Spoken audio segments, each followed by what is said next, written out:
Hello and welcome to week 3 of ADHD Awareness Month. And today, well, the whole week, we're focusing on ADHD at work, so in the workplace, and also in the context of entrepreneurship. So yesterday, we spoke about barriers, like how boundaries are really important when you're an entrepreneur and you're building a business.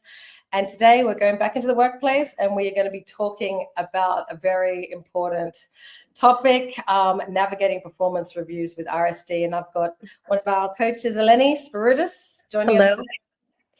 Yes, From hi. Yes, from New York, and this is a very timely topic, and especially in the as it relates to RSD, rejection sensitivity dysphoria. We know that this is often the symptom of ADHD that can be the most difficult to overcome. That certainly I see a lot of with my clients, and I'm sure Stephanie as well, in across every industry, every age group, everything. RSD is big. Yeah, and as we were saying earlier, Lenny, with RSD, that rejection sensitivity. So for those that don't understand that term, rejection sensitive dysphoria. Dysphoria comes from a Greek word that means crippling pain. So people with ADHD have got this hypersensitivity to rejection, to criticism, and that's perceived or actual. So even when it's not actual, it's not actual criticism, an ADHD will perceive it as criticism. And as such, right, what do we see, Eleni? What do we usually see with people with ADHD because of this? Well, what we know, just a little bit of the backstory, is that especially in the workplace, if this is a job or a task, I mean, whether it's at work or at school or whatever, that an ADHD or has had, is particularly authentically interested in, they're going to take a lot of pride in the work that they're doing. They're going to invest a lot of their emotional energy. They're going to hyper focus. It's going to be a really great outcome, whatever it is they're focused toward.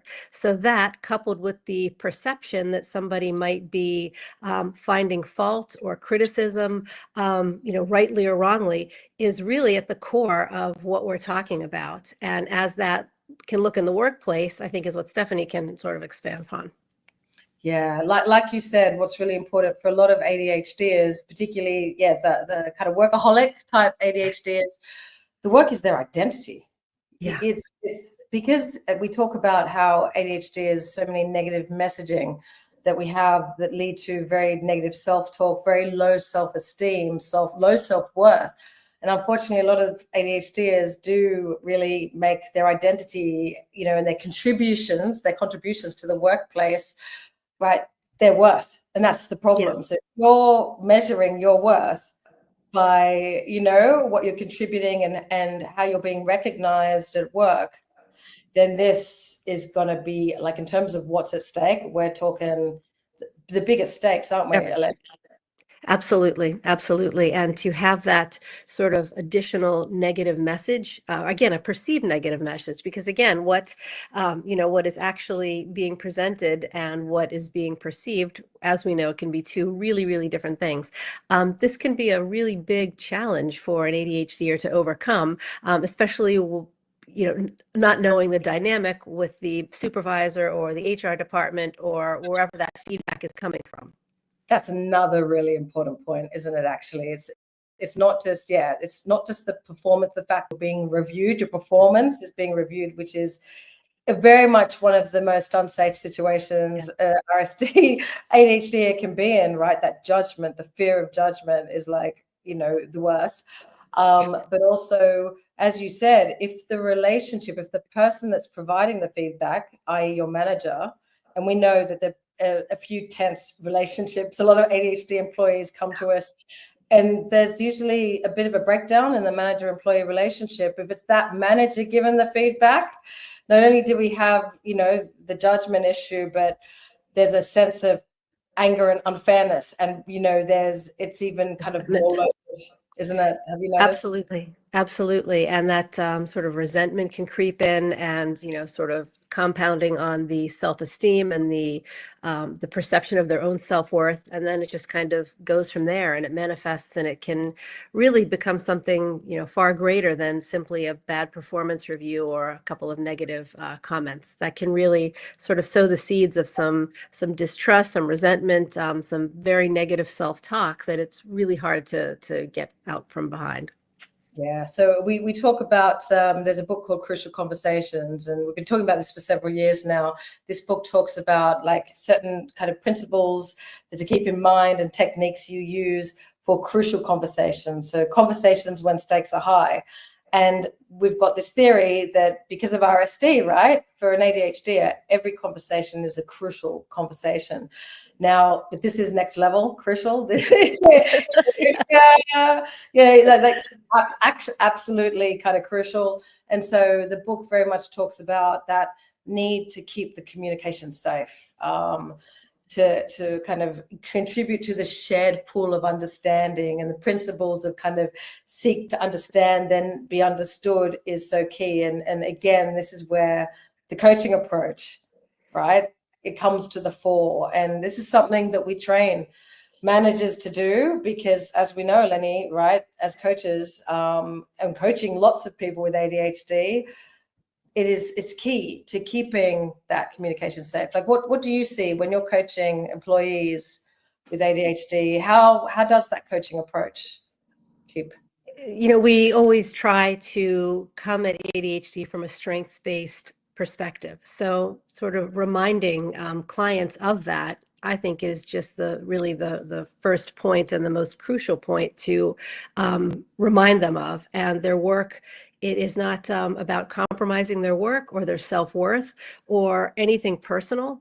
And sort of recognizing that right off the bat and beginning the conversation from a more objective space is really the only way that I believe a performance review or some constructive criticism can be taken in the spirit that perhaps it was offered.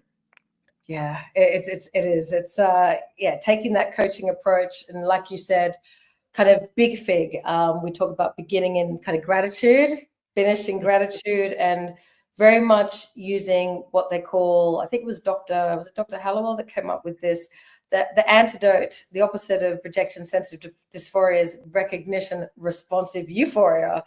So Yes. yeah, it's the antidote. It's what, as parents with kids with ADHD, same with teachers, same with managers, right? Yes. In terms of what we're talking about here. But like you said, and like we do in coaching, we start off, what went well, what wins did you have this week? Because where focus goes, that energy flows. So Yes. that's going to go a long way, isn't it? If you begin on that foot.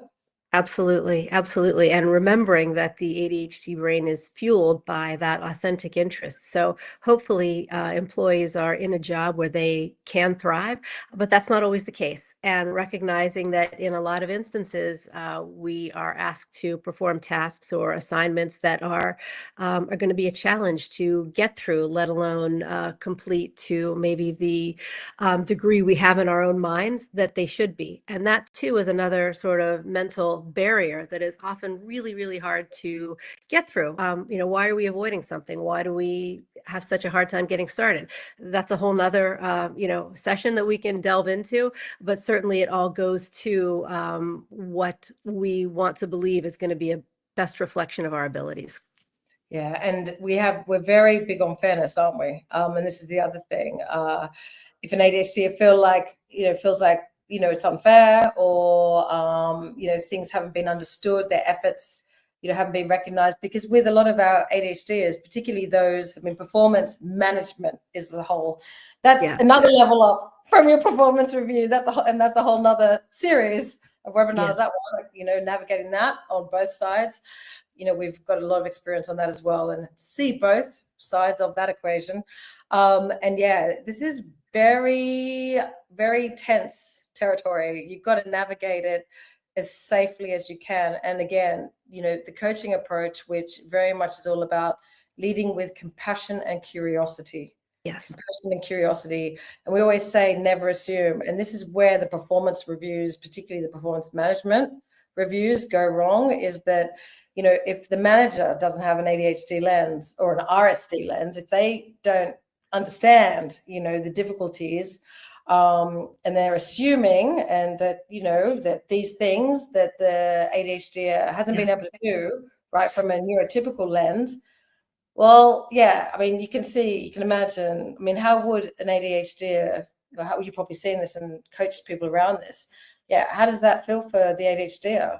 Yeah, Being and I think that's why awareness, especially on the part of managers and HR departments, is so crucial to give them the understanding that they can extract, wonderful work from all their employees, but in the ADHD space, through that lens, this is what it's going to take to get that from someone who might have this RSD. The curiosity might be, lacking for certain projects, but recognizing all of these pieces and how they can contribute to someone's performance is really something we also delve into in coaching. Yeah, it's key. So we're talking, just recapping that then. Yeah, the importance of understanding, if you're a manager, HR, being able to look through that ADHD lens, but even more so the RSD lens, and knowing how to navigate these kind of conversations in safely. So being able to take more of a coaching approach to these conversations, and very much trying to create those opportunities of recognition, responsive euphoria. Yes. But yeah, and in the meantime, if you don't know ADHD as much as you should, whoops, apologies, then again, taking a coaching approach is the best approach to take, because by leading with curiosity, right, you're not going to be assuming or saying something that, clearly shows to that ADHD employee that you don't get it.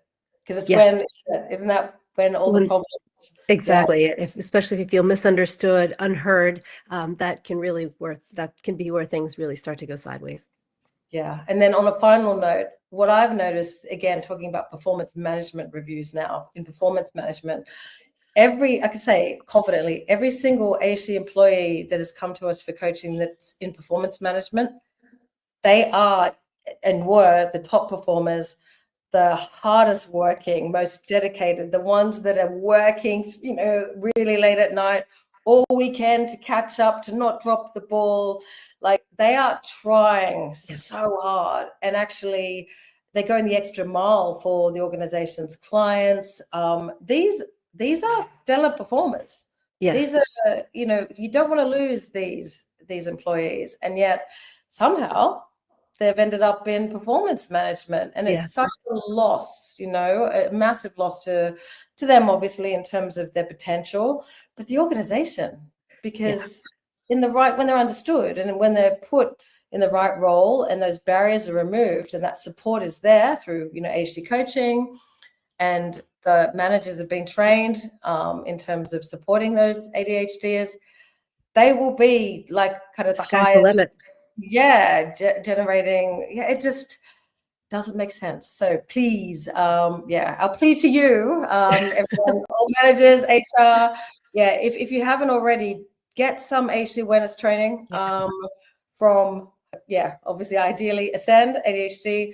But yeah, that training, staff-wide, organization-wide, but very much the specific communication, RSD, navigating RSD safely, training for your managers, and then having your ADHD employees coach. So they can, the more they understand their ADHD, their needs, and how to meet them, right, then they're going to be able to communicate that to you, and you're going to be able to get that in place for them. It's the whole ecosystem, isn't it, Lenny? It certainly is. And just to underscore that RSD isn't limited to this space, this performance review, work product, whatever. RSD is sort of hitting everybody from all angles, I suppose, whether it's social media or, your phone or however it is. And especially, this generation that's sort of grown up with a phone in their hand, the opportunities for these negative messages and these reminders of what they're not doing are all around. So just being, more attuned to that can also help understand what's happening in the workplace. Yeah, exactly. Compassion, curiosity. Goes a long way. So thank you, Eleni, and thanks for joining us. Thank you, Stephanie. Yes, indeed. Thank you all for joining us. Yeah, very important conversation. And tomorrow we'll be speaking about delegation without disaster. So do tune into that. And we look forward to seeing you at 1 p.m. tomorrow.